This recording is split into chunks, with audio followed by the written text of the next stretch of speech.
Assalamualaikum warahmatullahi wabarakatuh. Apa kabarmu wahai ekonom muda?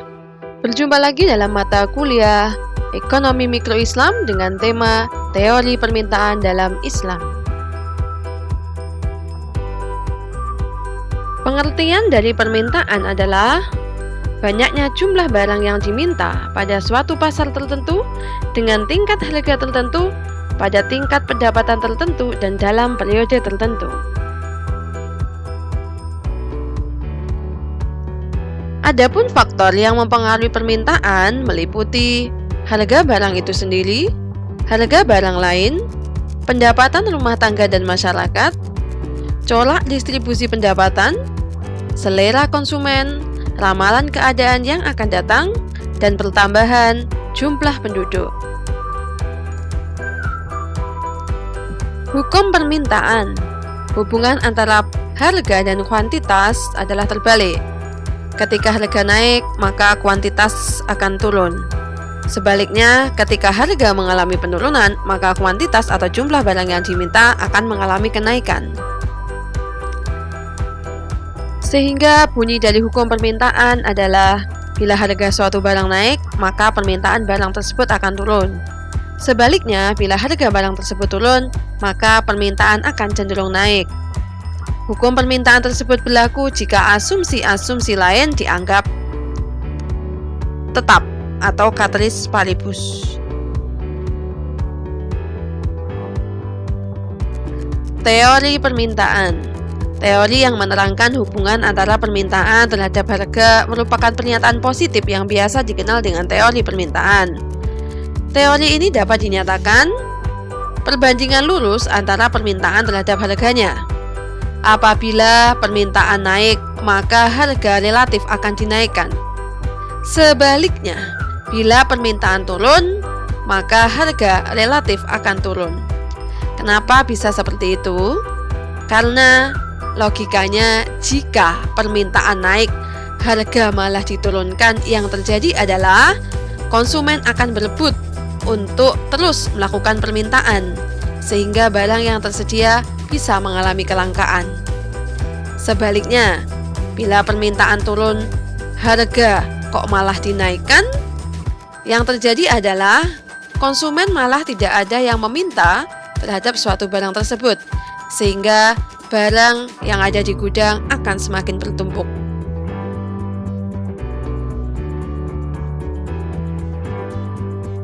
Sehingga dapat disimpulkan bahwa determinasi harga terhadap permintaan dengan mengasumsikan faktor-faktor yang mempengaruhinya dianggap tetap atau ceteris paribus akan menghasilkan hukum permintaan. Sedangkan apabila permintaan yang menentukan harga, maka disebut teori permintaan tanpa adanya asumsi ceteris paribus. Selanjutnya yaitu terkait kurva permintaan atau demand curve. Kurva permintaan menyatakan seberapa banyak kuantitas barang atau produk yang bersedia dibeli oleh konsumen dikarenakan perubahan harga per unitnya. Dalam hal ini, kuantitas permintaan terhadap suatu barang dipengaruhi oleh tingkat harga yang ditetapkan. Dapat dituliskan hubungan antara jumlah permintaan dan harga sebagai suatu persamaan. HD sama dengan FP. Berikut contoh kurva permintaan. Garis vertikal sebelah kiri menunjukkan harga, garis horizontal sebelah bawah menunjukkan jumlah, dan garis yang menghubungkan antara harga dengan jumlah disebut dengan garis permintaan. Berikut adalah contoh tabel yang kemudian diakumulasikan ke dalam sebuah kurva. Jumlah barang yang diminta, tingkat harga di pasar, dan periode tertentu berdasarkan hukum permintaan.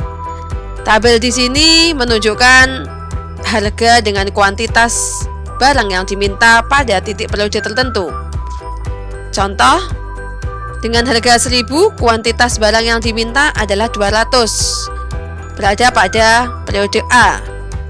Harga turun menjadi 900, otomatis jumlah barang yang diminta akan semakin bertambah menjadi 250, berada pada titik B. Dan selanjutnya sampai pada poin harga terus turun mengalami penurunan dengan nilai 500, kuantitasnya akan semakin bertambah yaitu berjumlah 525 berada pada periode F. Sehingga bisa digambarkan pada sebuah kurva sebagai berikut. Berikut adalah kurva permintaan atas dasar tabel yang tadi sudah saya jelaskan. Semakin tinggi harganya, maka jumlah permintaan semakin sedikit. Semakin turun harganya, maka jumlah permintaan akan semakin banyak. Sehingga dapat ditarik sebuah garis titik-titik perpotongan pada periode tertentu disebut dengan kurva permintaan atau demand curve.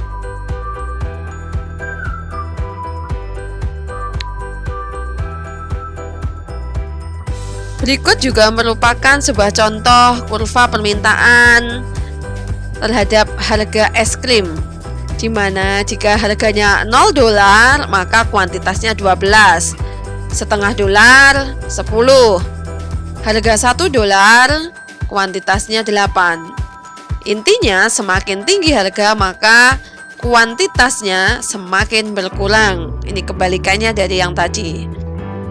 Pada vertikal, garis vertikal menunjukkan harga dan garis horizontal menunjukkan kuantitas, sehingga dapat ditarik sebuah garis titik-titik yang disebut dengan garis kurva permintaan. Adapun pergerakan sepanjang kurva terlihat pada gambar. Sehingga dapat disimpulkan bahwa pergerakan kurva permintaan hanya terjadi oleh perubahan atas harga itu sendiri. Jadi ketika harga dari P1 menuju P2, otomatis harga mengalami penurunan. Sehingga akan terjadi pergerakan dari H1 menuju H2, yaitu jumlah atau kuantitas barang yang diminta. Ketika P1 ke P2 mengalami penurunan pergerakan, otomatis dari H1 mengalami pergerakan menuju H2.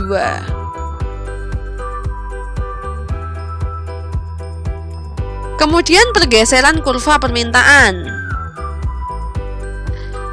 Untuk pergeseran kurva permintaan bisa saja terjadi karena faktor-faktor lain selain daripada harga. Misalkan pendapatan. Ketika pendapatan seseorang mengalami kenaikan, otomatis kuantitas terhadap jumlah barang yang diminta bisa saja akan mengalami kenaikan. Namun ketika pendapatan atau income seseorang itu mengalami penurunan, otomatis jumlah barang yang diminta atau kuantitas barang yang diminta juga akan mengalami penurunan. Dapat dijelaskan sebagai berikut. Ada faktor-faktor selain harga yang mengubah kurva permintaan dalam ilmu ekonomi dikenal dengan pergeseran kurva permintaan, di mana kurva permintaan akan bergeser apabila terjadi perubahan selain harga. Tadi sudah saya contohkan yaitu income atau pendapatan. Kurva permintaan dapat bergeser ke arah kanan maupun ke arah kiri tergantung perubahan yang terjadi. Apabila terjadi kenaikan pendapatan, maka akan cenderung bergeser ke arah kanan. Namun apabila terjadi penurunan pendapatan, maka akan bergeser ke arah kiri menjadi D double aksen.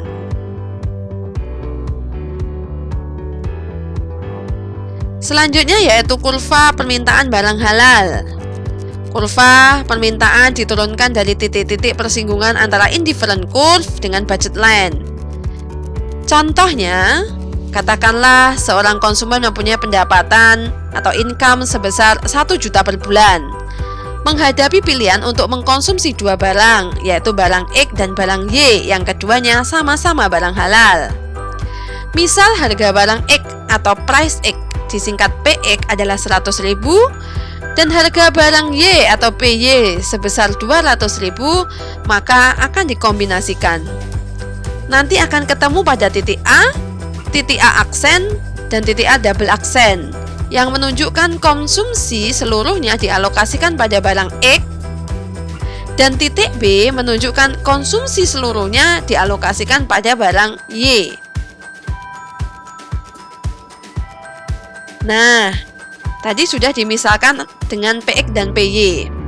Dengan data ini, kita akan membuat budget line dengan menarik garis lurus di antara dua titik. Kombinasi A yaitu kombinasi antara PX dan PY, di mana akan membeli semua barang X sejumlah 10 dan 0 untuk barang PY. Selanjutnya, untuk kombinasi B berdasarkan income 1 juta, maka akan membeli semua barang Y dengan 0 barang X. Bila terjadi penurunan X menjadi PX 50.000, maka kaki budget line pada sumbu X akan bertambah panjang. Perpanjangan kaki di sudut X ini membuktikan bahwa ketika harga X turun, maka preferensi konsumen untuk menaikkan pembelian terhadap komoditas X meningkat. Kenapa seperti itu? Tadi kan PX-nya harganya 100. Nah, kalau PX diturunkan menjadi 50.000, otomatis hasrat untuk membeli barang PX akan semakin meningkat.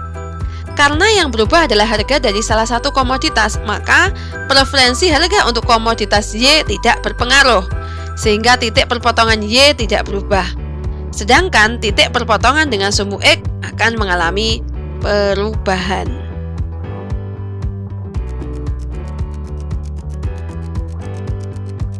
Untuk PX yang 50.000, kemudian dimisalkan PX diturunkan menjadi Rp25.000, sehingga pastinya kita bisa mendapatkan barang dalam jumlah yang lebih besar ketika harganya diturunkan.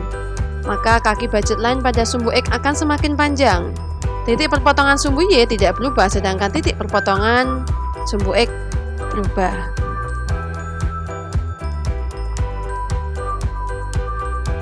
Dengan simulasi harga barang X, maka akan mendapatkan kurva yang menggambarkan antara harga dengan jumlah barang atau X yang diminta. Harga barang X 100.000 turun menjadi 50, kemudian menjadi 25. Jumlah X pada saat tangensi atau jumlah optimal yaitu menjadi 3, 4, dan 5. Semakin tinggi harga, semakin sedikit jumlah barang yang diminta. Dengan demikian akan diperoleh slope kurva permintaan yang negatif untuk barang halal, sebagaimana lazimnya kurva permintaan yang dipelajari dalam ekonomi konvensional, bahwa kurva permintaan itu dari kiri atas menuju ke kanan bawah.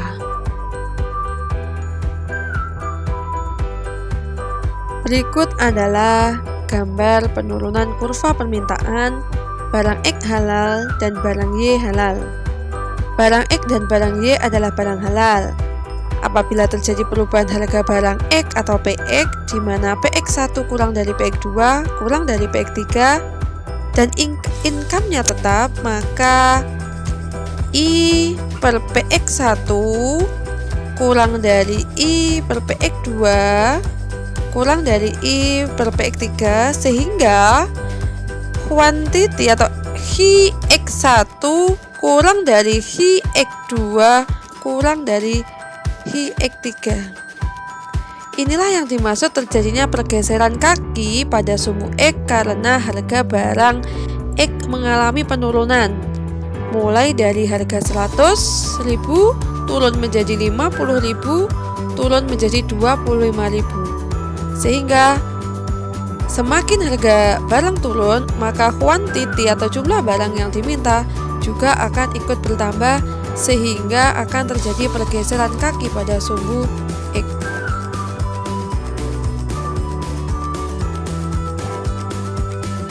Kurva permintaan barang halal dalam pilihan halal haram. Dalam hal pilihan yang dihadapi adalah antara barang halal dan barang haram, maka optimal solutionnya adalah corner solution. Corner solution yaitu mengalokasikan seluruh pendapatan untuk mengkonsumsi barang halal. Corner solution merupakan optimal solution, karena mengkonsumsi barang haram sejumlah nihil berarti menghilangkan disutility. Selain itu, mengalokasikan seluruh pendapatan untuk mengkonsumsi barang halal berarti meningkatkan utility. Semakin tinggi harga, semakin sedikit jumlah barang yang diminta. Dengan demikian, akan diperoleh slope kurva permintaan yang negatif untuk barang halal dalam pilihan halal X dan haram Y. Perbedaannya terletak pada kecuraman kurva atau elastisitas harga. Konsumsi intertemporal konvensional. Konsumsi intertemporal adalah konsumsi yang dilakukan dalam dua waktu, yaitu masa sekarang dan masa yang akan datang. Dalam ekonomi konvensional, pendapatan adalah penjumlahan dari konsumsi dan tabungan, yang secara matematis dapat ditulis Y sama dengan C plus S, di mana Y adalah pendapatan, C adalah konsumsi, dan S sama dengan saving atau tabungan. Misalnya pendapatan konsumsi maupun saving pada periode pertama adalah Y1, C1, S1. Dan pendapatan konsumsi dan saving pada periode kedua adalah Y2, C2, dan S2. Maka persamaannya dapat ditulis pendapatan pada periode pertama adalah Y1 sama dengan C1 plus S1. Pendapatan pada periode kedua adalah Y2 sama dengan C2 plus S2. Apabila konsumsi di periode pertama lebih kecil daripada pendapatan, maka akan terjadi saving, dan konsumsi di periode kedua otomatis akan semakin besar. Sehingga dapat ditulis Y1 sama dengan C1 ditambah S1 dan C1 kurang dari Y1. Maksudnya yaitu bahwa C1 atau konsumsi pada periode pertama kurang dari pendapatan. Y2 sama dengan C2 plus S2, sehingga C2 plus S1 ditambah S2. Artinya, konsumsi pada periode kedua ditambah saving pada periode pertama ditambah saving pada periode kedua.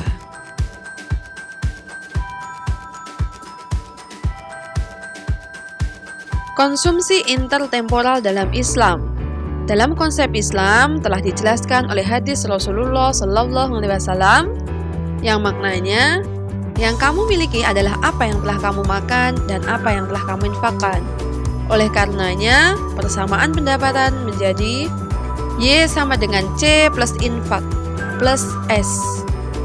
Kemudian persamaan tersebut dapat disederhanakan menjadi Y sama dengan final spending plus S, di mana Fs sama dengan C plus infak. Fs adalah final spending di jalan Allah. Jadi final spending di jalan Allah terbagi atas konsumsi plus infak.